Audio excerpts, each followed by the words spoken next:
It's exactly 9 o'clock, so we're going to give folks another minute or so to get started.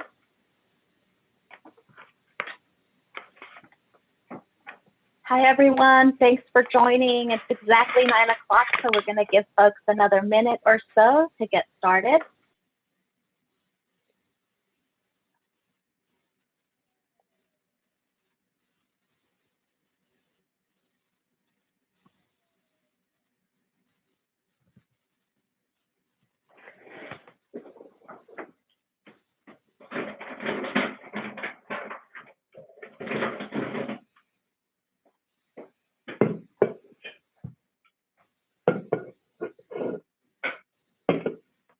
All right, let's go ahead and get started. Thank you, everybody, for joining us today.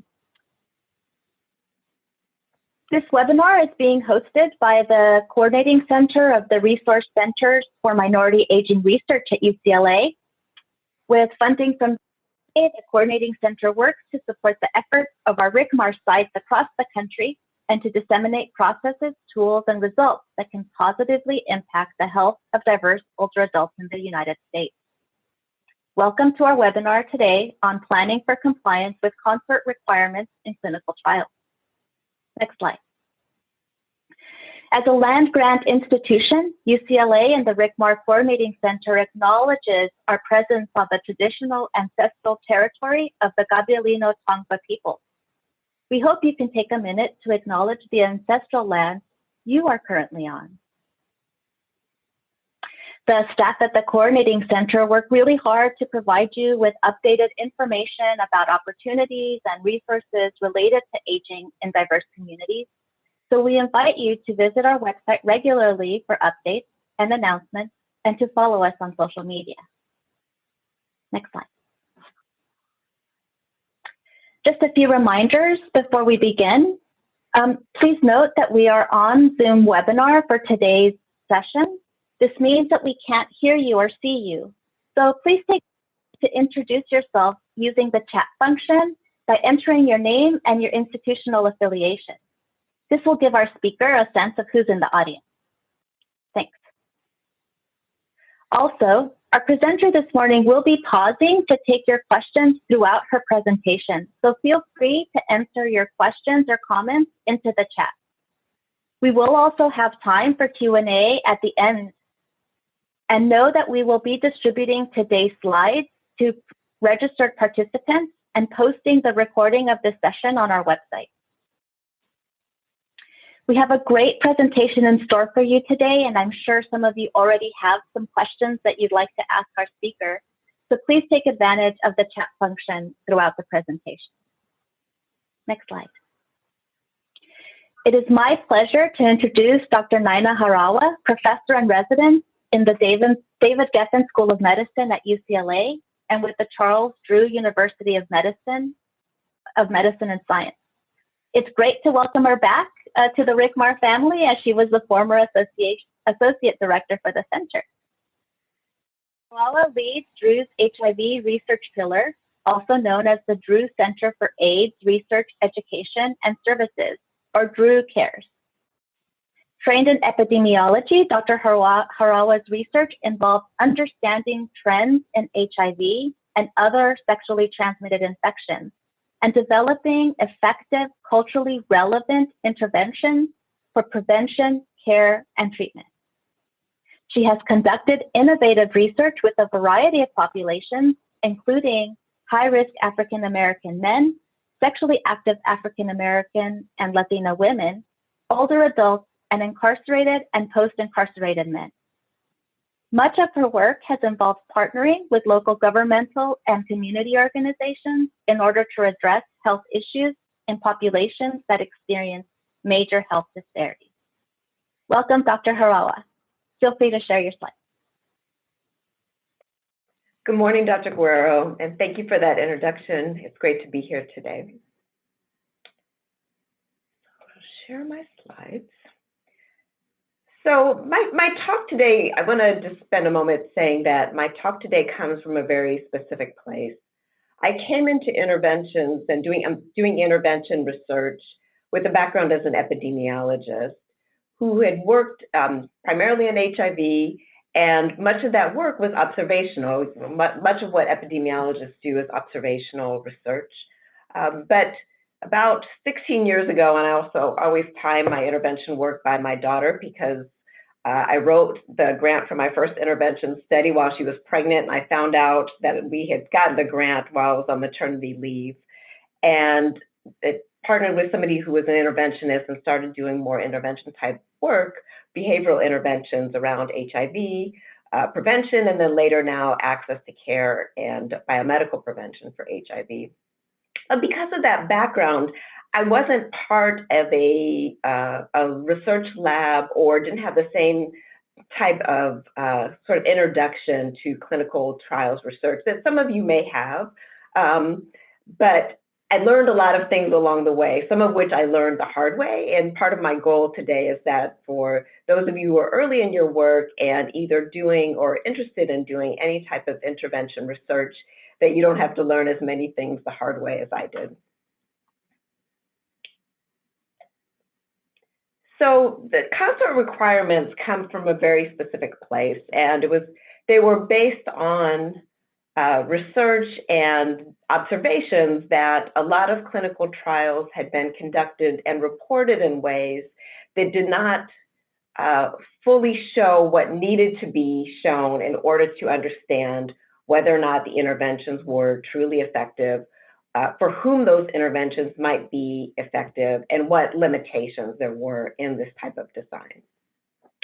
So as we all know, and as most of us are taught, randomized trials are considered a gold standard for evaluating really any type of intervention, but particularly health interventions, which is what we're interested in. But even they can yield biased results if they do not have methodological rigor. And I would argue that even the best done randomized controlled trial is going to have some sort of limitations. So the Consort requirements were developed to ensure that the readers of a published report on a trial had complete, clear, and transparent information on how the trial was done, the findings, and basically could then make an informed decision of the implications of those findings. And I'll share with you the references to these guidelines, but they provide pretty striking details of the limitations of many published reports on clinical trials that clearly show that this type of guidelines were necessary. So I share here this quote from Professor Doug Altman, who points out that all of us are doing work ultimately to benefit society, but to do that, the research, we don't just want to do research, we want to do it well.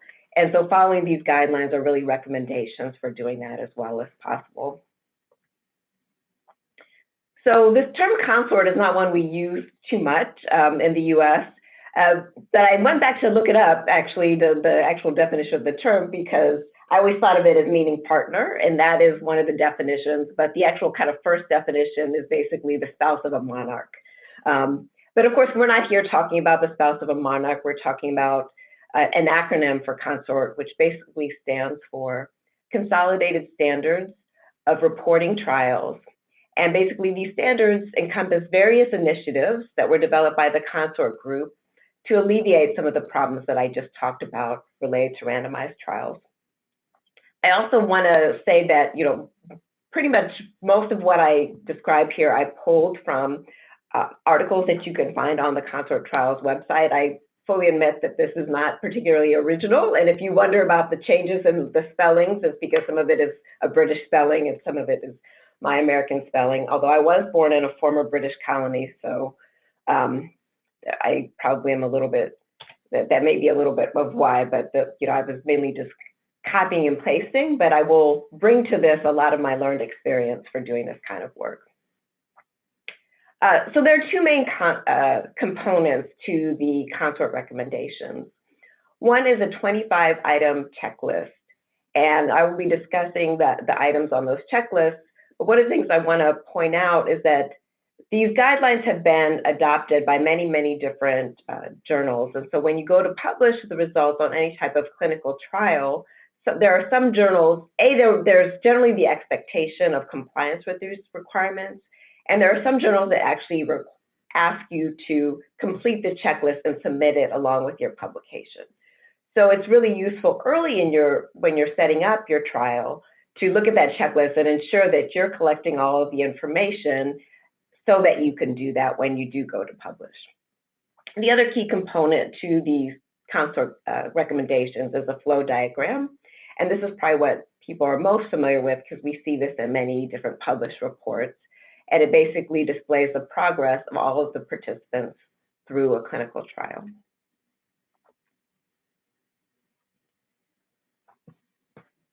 So the first two components to the, and I'll give you a reason. Obviously, there's 4 components listed here, but the first 2 components to the original, well, I should say the revised, they were revised in 2010, Consort recommendations refer to the title and the abstract. The reason I have 4 components on this slide is because there has been an extension of the Consort guidelines specific to health equity. So I wanted to ensure, given the focus of the RICMARs, that I also talk about those. One of the first recommendations is a simple one, and that's that if it's a randomized trial, that it be specifically described as such in the title of the article that reports on the outcomes itself.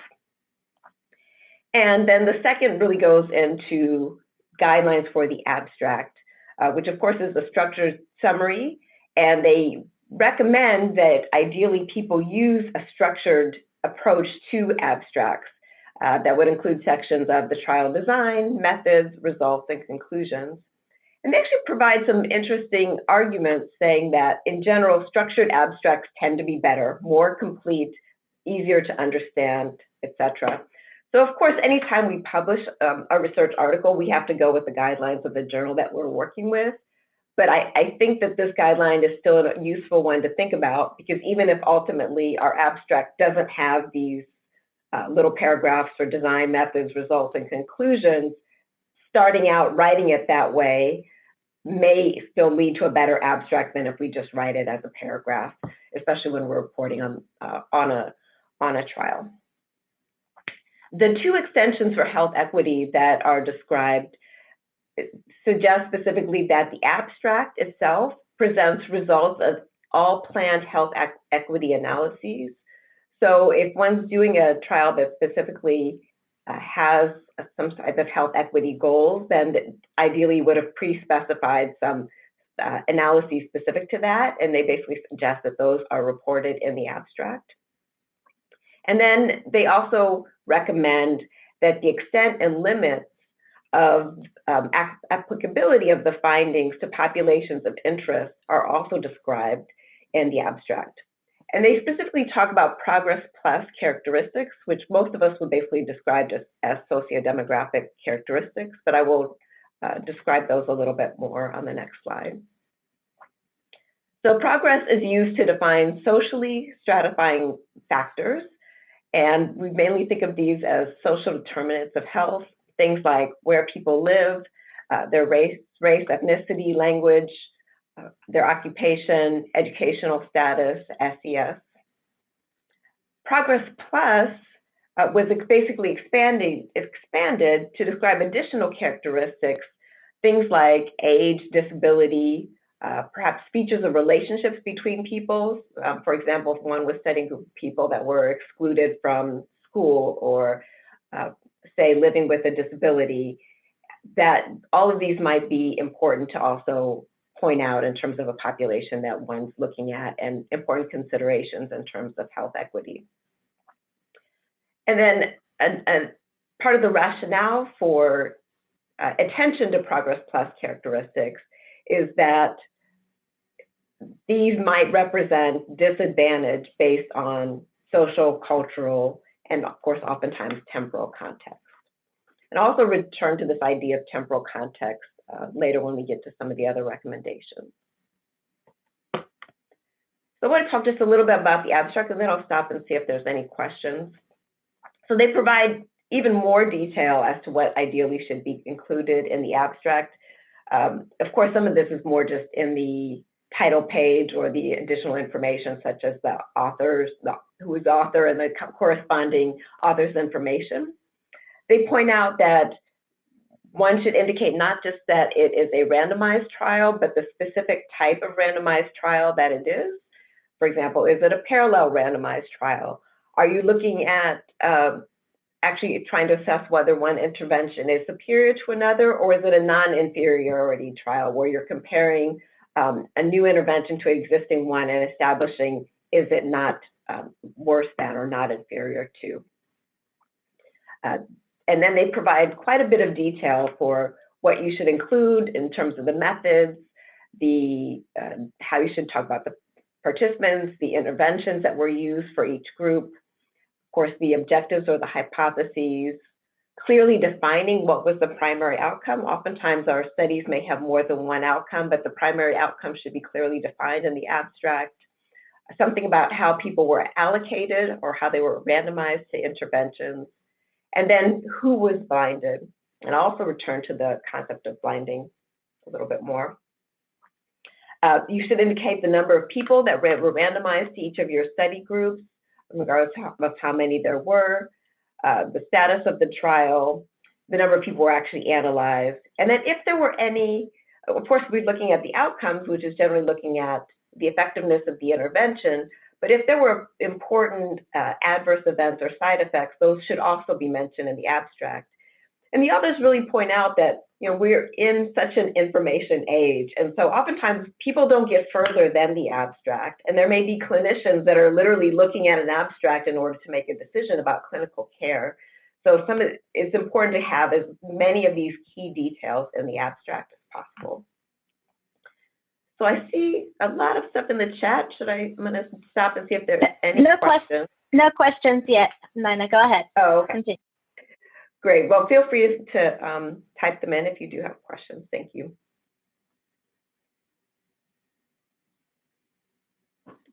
So now the interjection recommendations are actually fairly simple and self-explanatory. Of course, we want to talk about the scientific background and clearly indicate the rationale for this particular study, given what is known about interventions in the area of research that you're looking at.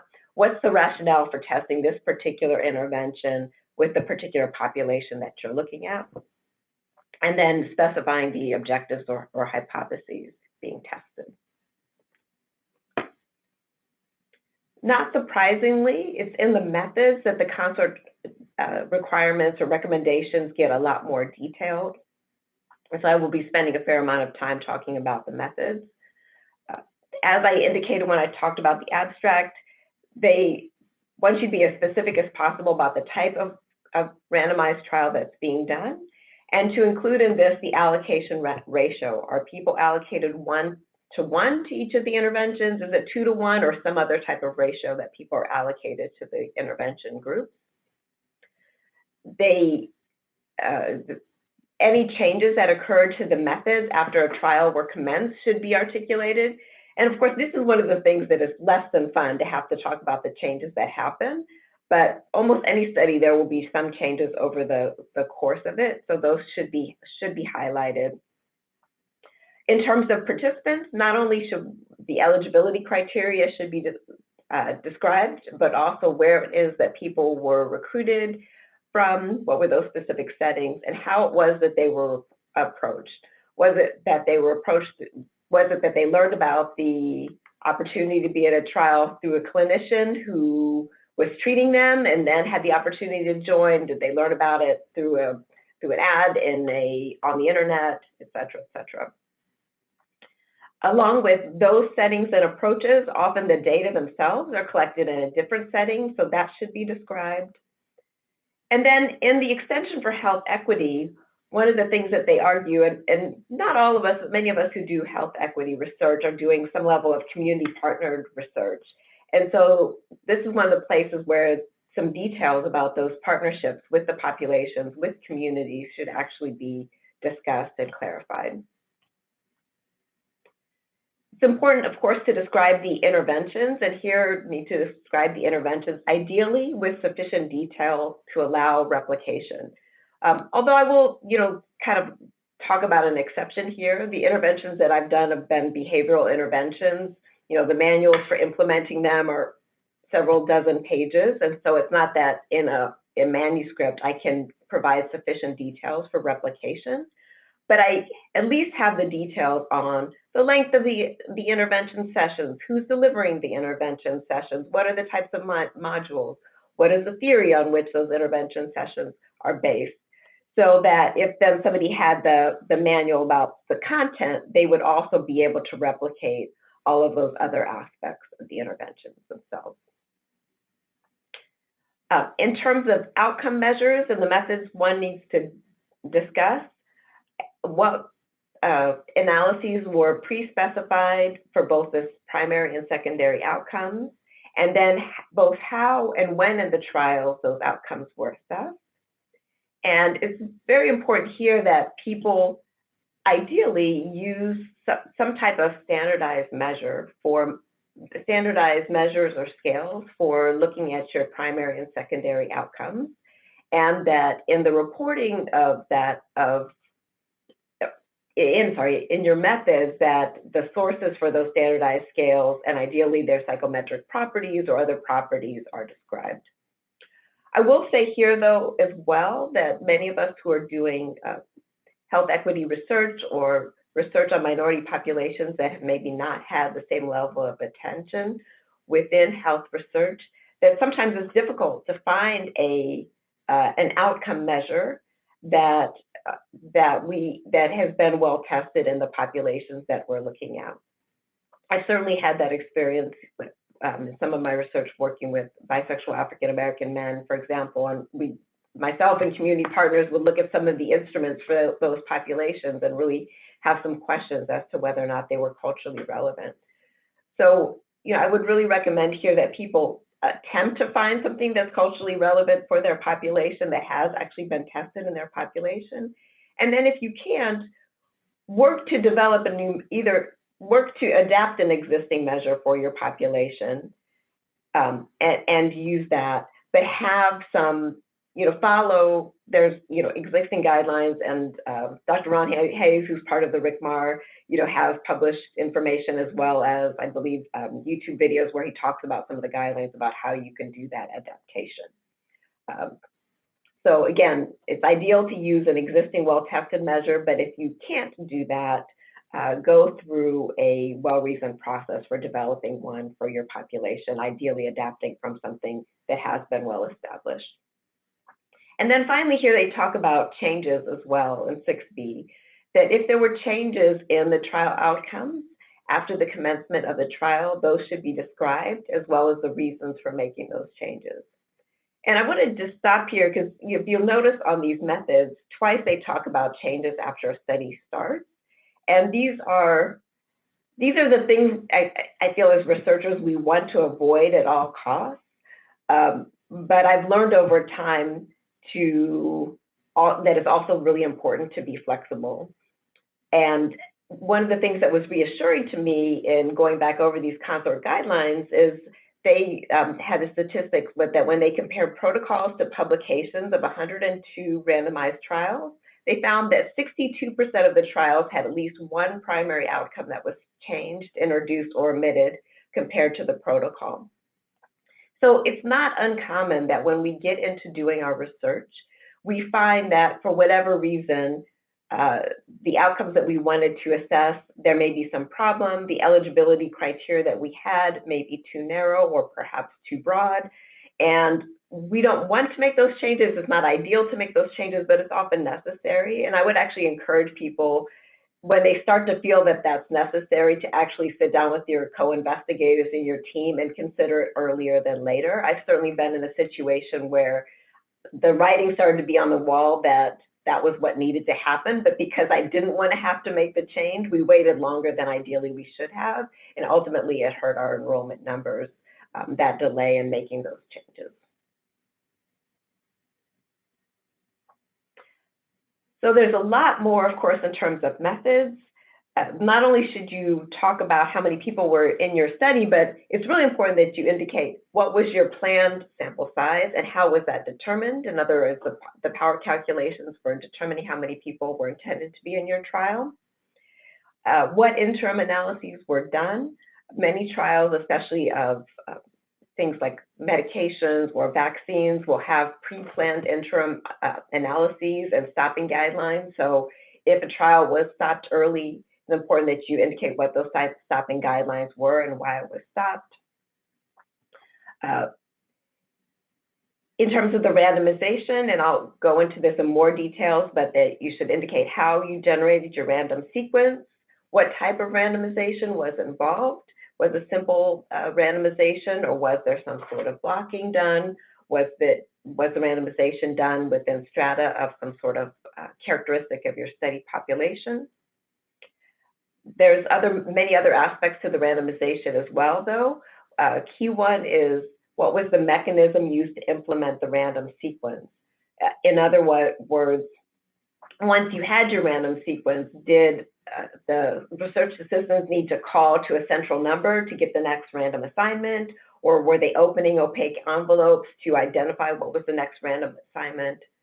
And what were the steps taken to conceal that so that people did not know ahead of time, either participants or the people enrolling participants did not know ahead of time what would be the next allocation in the random sequence. Part of the description of the randomization should also indicate who generated the random sequence, who enrolled participants, and who was it that actually assigned participants to one intervention arm or another. Next, they talk about blinding. If there was blinding, again, I've done all my interventions have been behavioral, and so people know what intervention group they're in. So I have not been involved specifically with blinding, but be happy to hear if anybody has something to say about blinding. But it's important that you indicate who was blinded.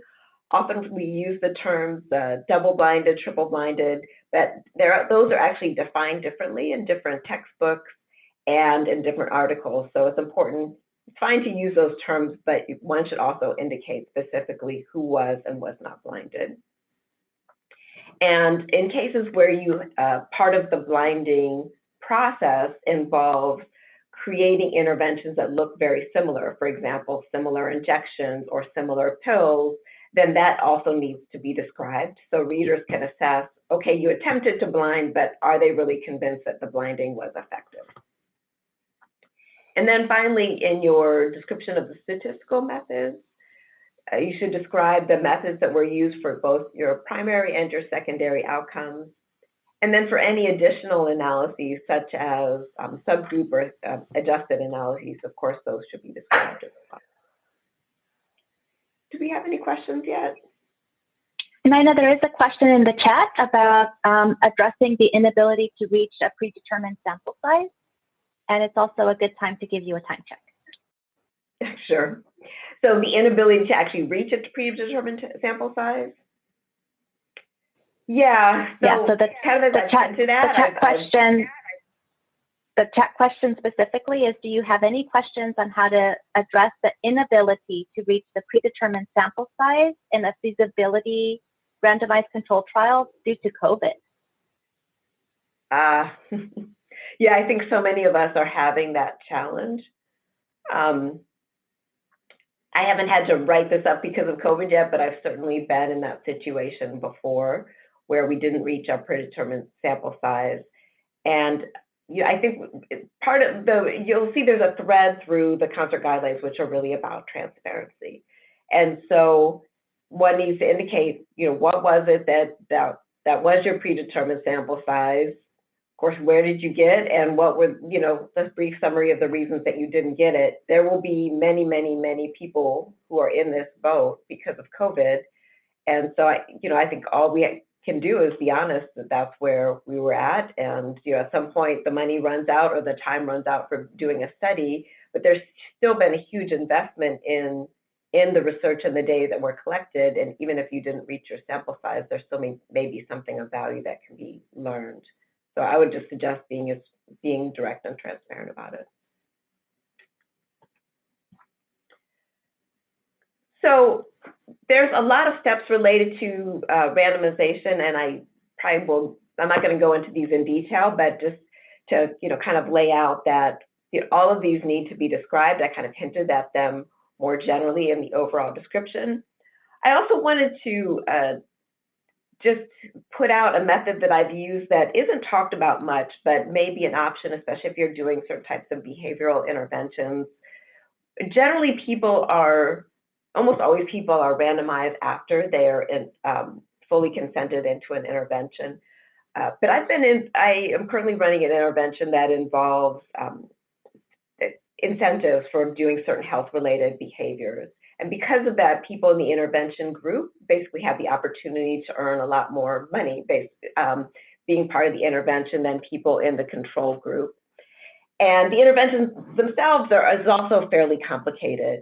And so there actually is a method that's been established in the literature where one option is that you give people general information as you're enrolling them in the study, but you actually have your consent forms, different consent forms for the intervention and control group, and people don't know what group they're in until they basically open the consent form and read it.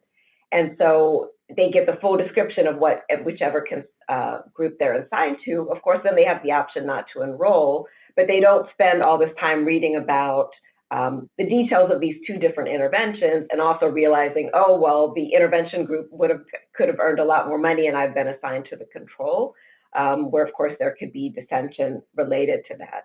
And so it's not that we hide that there's a difference, but we just don't spend a lot of time going into a description of the difference after or in the process of enrolling people. As I said, there has been blinding terminology that we often use, double, triple blind, is useful, but it's really key that people indicate specifically who was blinded. There was a study of 200 randomized trials in which they found 18 different combinations of people who were actually blinded when they used these terms. So even trials that reported as double blind that did not blind participants and healthcare providers, etc. So indicate who was and was not blinded. Here's just a description of how someone might talk about their statistical methods. Pre-specified subgroup analyses according to antioxidant assignment, presence or absence of prior CVD, and then other different aspects of participants were performed using Cox proportional hazard models, and these were analyzed using baseline exposure assessments and restricted to participants with non-missing subgroup data at baseline. So now we've finally gotten through a lot of details of the methods, just to talk a little bit about the results. As I said, this participant flow diagram is one of the key aspects of the Consort Consort requirements, and that at minimum they indicate for each group how many people were randomly assigned, received the intervention, and were analyzed for your primary outcomes. They should indicate losses and exclusions after randomization together with reasons. And this is one of the things that's important to set up a process for collecting along the way so that later you're not trying to figure out, oh, okay, this person was lost because they didn't want to be in the study anymore, and this person was lost because we couldn't find them, etc. All those reasons are things you should be tracking along the way. The dates for both when it was that people were recruited, but also when it was that the intervention was being implemented, because of course that context over time may have different implications. If the trial was ended or stopped ahead of time, that should be indicated. And then, of course, you're going to have your table 1, which basically shows your baseline demographic and clinical characteristics for each group. And here, this just describes a little bit more about this, the flow diagram, and I'll show an image of it on the next page. The thing I didn't talk about on the last slide, which is more of a guideline than a requirement, is the first one. They basically suggest that ideally you should not just have who was randomized for each group, but information about who was evaluated for potential enrollment.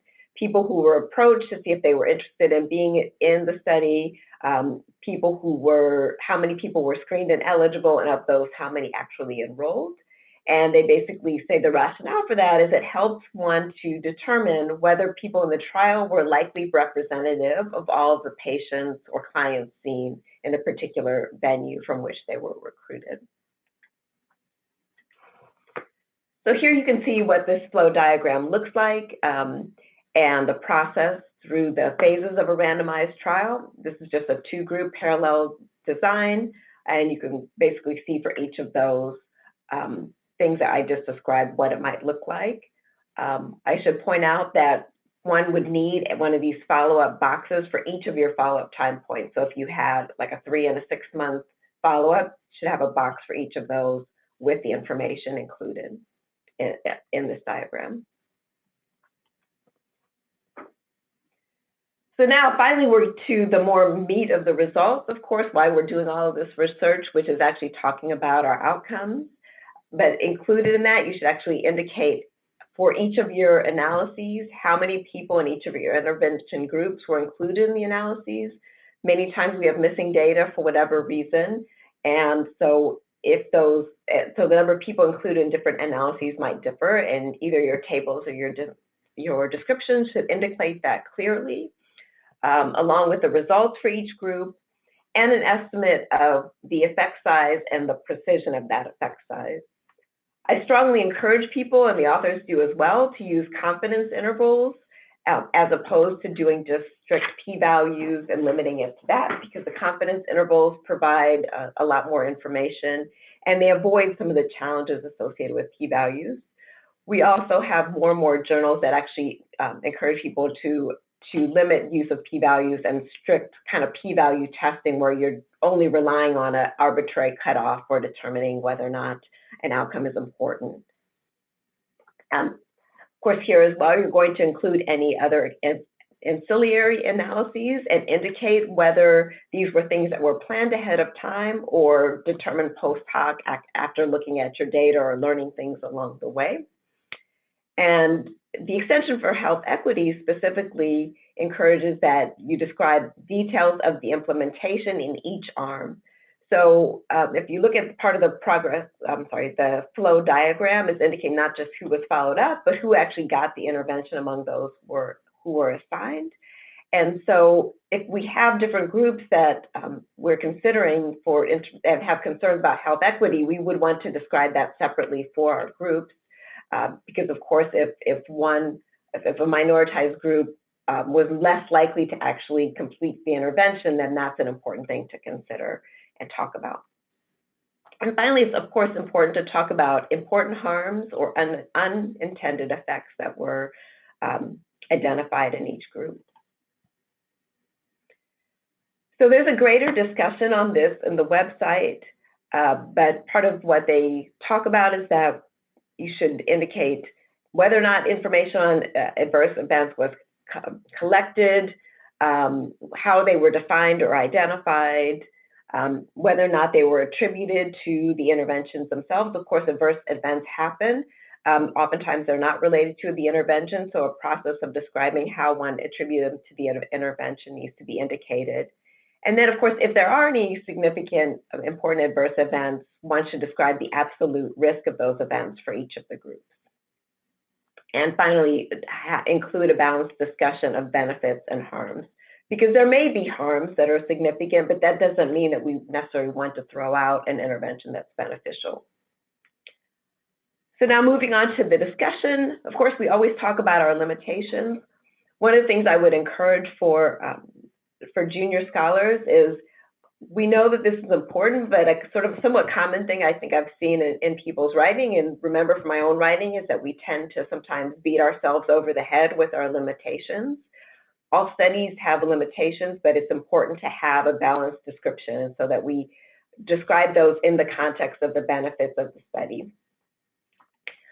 We want to talk about the generalizability of our findings, and then include an interpretation. One of the biggest places we get in trouble in our publications is if our interpretation moves too far away from our results. So of course that's key, that that they're always tracking back to our results, that we're balancing out our description of benefits and harms, and then taking into account other relevant evidence.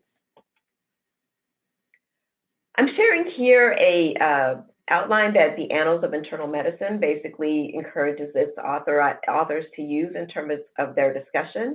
I think writing a discussion is another art that really takes a while as a junior investigator to learn, and to be able to move beyond just a summary of the results, like to a real putting the results in some sort of context for the reader, and moving beyond them in a way that really goes to implications and context.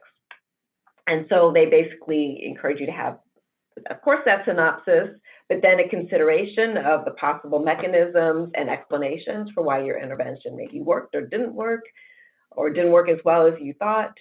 Of course, putting in the context of other published research, talking about the limitations, which I already mentioned, and then finally summarizing what are the clinical, and I've included here policy and practice implications of the work and the research implications. And I think as we move more and more to translational science, including something about policy and practices becomes more and more important, because of course that's how we move from these wonderful interventions that get published, but then oftentimes later don't get to populations, is by really starting to think through that kind of T3 to T4 aspect of our work. External validity and talking about that, or generalizability, of course, is part of our discussion. And one of the things that the Consort guidelines authors point out is that doing a good job of that really harkens back to the importance of the specific Consort guidelines. In other words, one can't talk well about generalizability if they haven't really described who was eligible for the study and what was the setting and the location in which the study was done. If they haven't described both the intervention and how it was administered, if they haven't defined the outcomes well, or really clarified what was the period of follow-up and recruitment. So all of these things that you addressed earlier on are part of then talking about the external validity, the generalizability of your findings. Here's what I think is a lovely example, and I'm going to stop and take questions in just a minute. A nice example of discussing external validity. First, they discuss the unique contribution, basically saying this replicates and extends the work of Clark and colleagues and demonstrates that this cognitive behavioral prevention program can be reliably and effectively delivered in different settings by clinicians outside of the group who originally developed the intervention. Then they placed it in the context of the existing research. They said the effect size was consistent with those of previously reported single-site indicated depression prevention studies and was robust across sites with respect to both depressive disorders and symptoms. And then they point out that they used a comparison condition that's relevant to public health. They use this usual care comparison condition. And then finally, in terms of really extending this study population to others, they go on to say that the sample was predominantly working class to middle class, people who had access to health insurance, given evidence that this type of therapy can be more efficacious for adolescents from homes with higher incomes. It's important to test the effects of this prevention program with a more economically and ethnically diverse sample. So I want to stop and see if there's any questions before I move on to the last kind of aspects.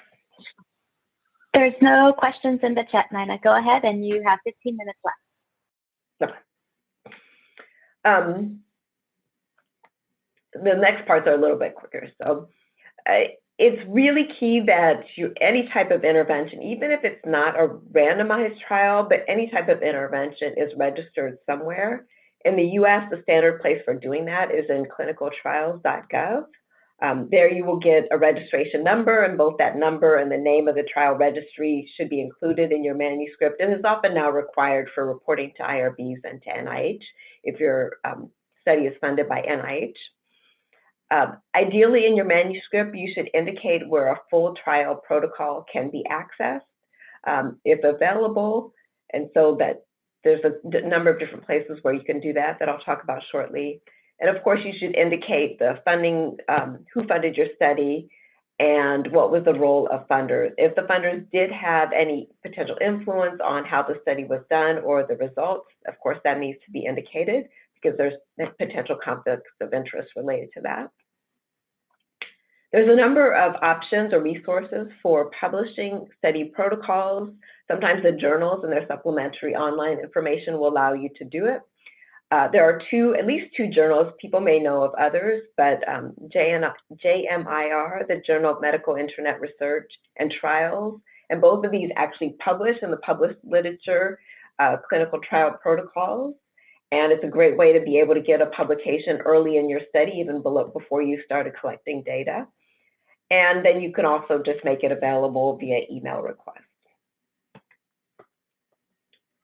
I want to talk just a little bit more about health equity and some of these recommendations from the equity extension guidelines. And one of the things that you will see is that there have been a number of extensions of these consort guidelines to other types of trials. And so the equity extension is one. There are some to like crossover trials, that kind of crossover design. There are ones for cluster randomized trials. So I would encourage you to not only look at the general guidelines, but also look to see if there's been one more specific to the type of trial that you're involved in. So I've already talked about some of the additional guidelines related to this equity extension. They're basically 16 sort of either extensions or modifications. And now I just want to talk about some of the modifications, because I talked about the additional ones, but here they have some kind of modifications that I didn't incorporate earlier. So in the introduction, where you talk about your scientific background and your rationale for your study, they basically suggest that you actually have a specific rationale for your focus on health equity. Here's one example. The present study targeted a street-based population of African-American female sex workers who are disconnected from healthcare services and who had very high levels of competing needs. We hypothesized that the addition of a peer case manager would increase the efficaciousness of the strength-based case management intervention for this high-risk group of women. So the rationale for this is that you have a trial that's focusing on answering a question relevant to health equity, and your background is now really highlighting why it's so important for doing this intervention in this setting and with this population. And I provide another example below, but I'm going to move on since I'm getting a little close to time. In the methods, as I said, we should talk about the settings and locations, and also talk, if we're interested in health equity, to talk more about the context of those settings and how that context might contribute to health inequities in the population that we're focusing on.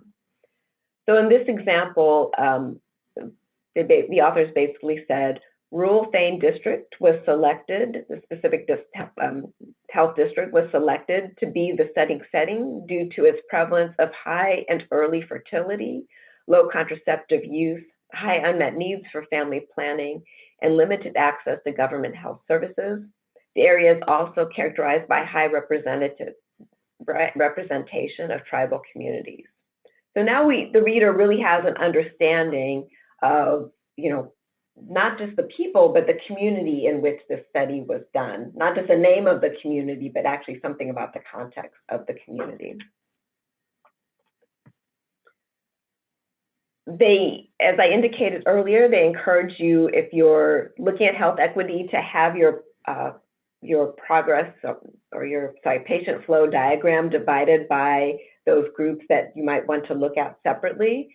So in this specific example, it's stratified by males and females. So we have the same diagram, but then one could look for the male and female participants in this trial, whether there were differences in the proportion that actually received the allocation, in the proportions that were followed up, in the proportions that were analyzed.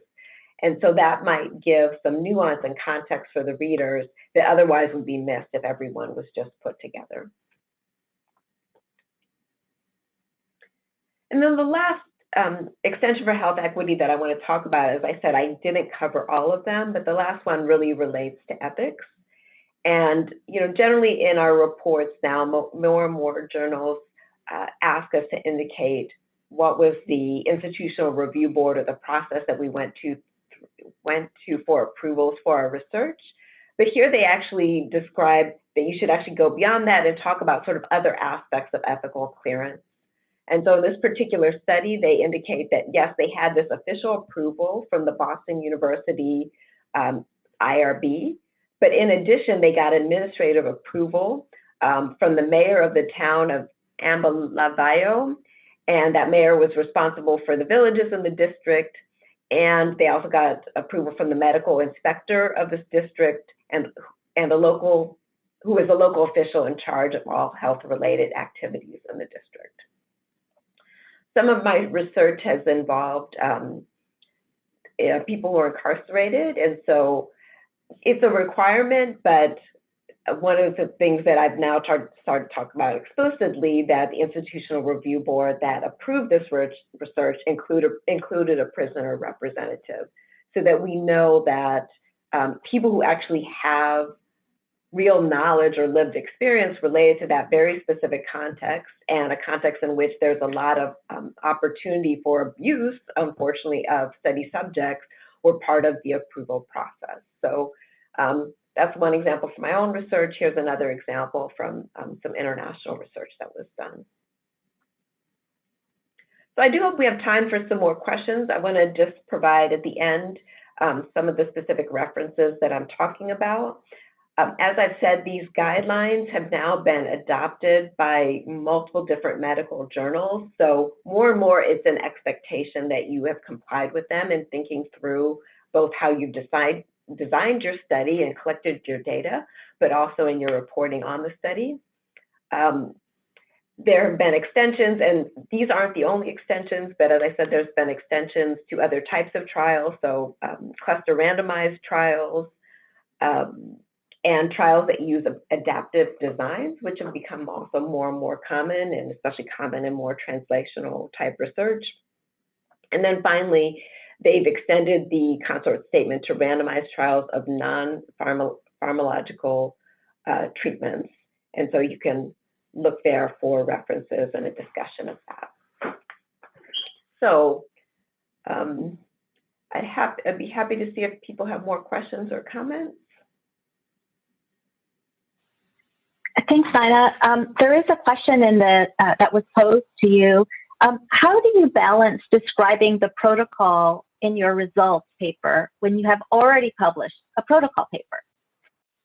Oh yeah, that's a great question. I don't think, of course you can reference like C protocol paper, but there's got to be more to it than that, right? So how would you do it? Sure. I think the way I would describe it I would add that sentence, but what I would put in the published paper with the outcomes would really be the same level of detail as if I hadn't published it. Generally, the protocol papers for those people who are super motivated to learn all those details, but many people don't fall into that category, but still will want, the information they would generally expect to see in any other kind of report on a clinical trial that did not include, did not have a published protocol paper. So I would encourage you to just be as detailed as you would be otherwise. Great. There's another question that's been submitted. So somebody is submitting a research protocol to a journal, but it's requiring them to submit the Consort checklist. In this case, do they submit what they have done, like sample size decisions, or what they plan to do? I think I'm having trouble understanding this question, what you've done and what I've. Yes, but I feel like there's more to the question that I maybe not quite understanding. You're saying just submit what I've done and what you plan to do. Yes, but I feel like is there more to this question?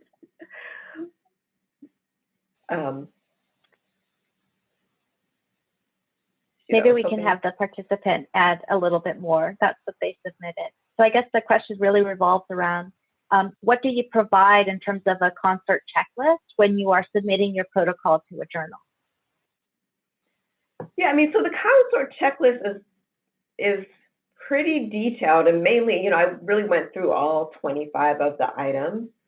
And so, and when I So when I did this for a paper where we already had the findings, so this wasn't for, if you're saying you're submitting a research protocol paper, but in my case, where I've done this has been in studies where we already have, we're working, basically with the outcomes paper. So much of it was literally cutting and pasting things from the manuscript onto that checklist.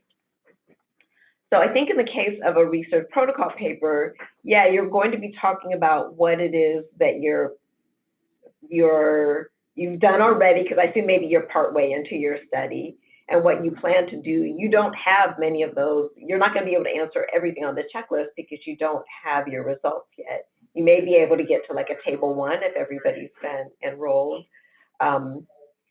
You may be able to, there's many of those things beyond the methods that you can answer, but certainly not all of them. I guess I would say you do have to say what you plan to do, and of course you can't list the actual results, et cetera, because you don't have those yet. Looks like you said exactly. Thank you for clarification. Great, thanks. Any other questions? Feel free to submit them through the Q&A or through the chat.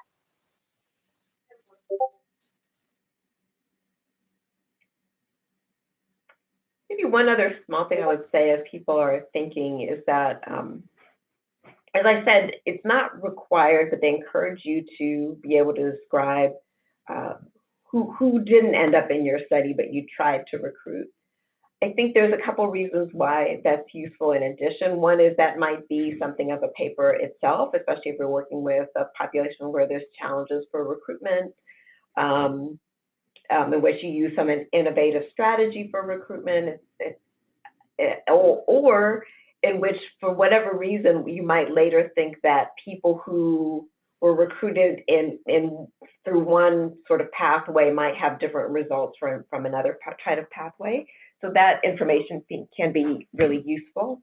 I will say there can be a bit of a challenge related to collecting some of those data, which is that it requires you to keep data on people who aren't enrolled in your study. And so generally my IRB, especially if I keep any kind of identifiers with that, generally my IRB has asked me to justify it.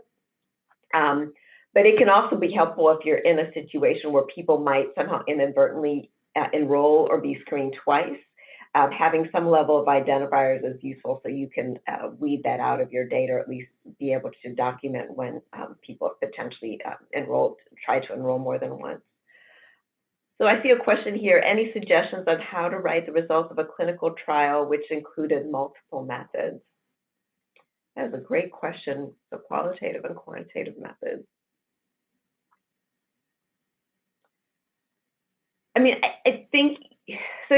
When we do this in our grant proposals, when we are writing any kind of a mixed method grant proposal, we generally have a section for both. So oftentimes when I'm working on manuscripts, and I think another suggestion I would have is you can do a lot of writing for a manuscript much earlier than maybe we perceive that we can, because we've written so much in our grant proposals. We've written a background, we've written our methods, et cetera. And so, I would start with literally, cutting and pasting and adapting some of those sections in. I think it may be challenging. However, I've certainly seen plenty of mixed method studies, but I feel like I have not seen many mixed method studies that for clinical trials that report both the qualitative and quantitative outcomes. I think that could be really rich, but I also think it could be challenging. So maybe one of the questions is, do you want to report those in a single paper?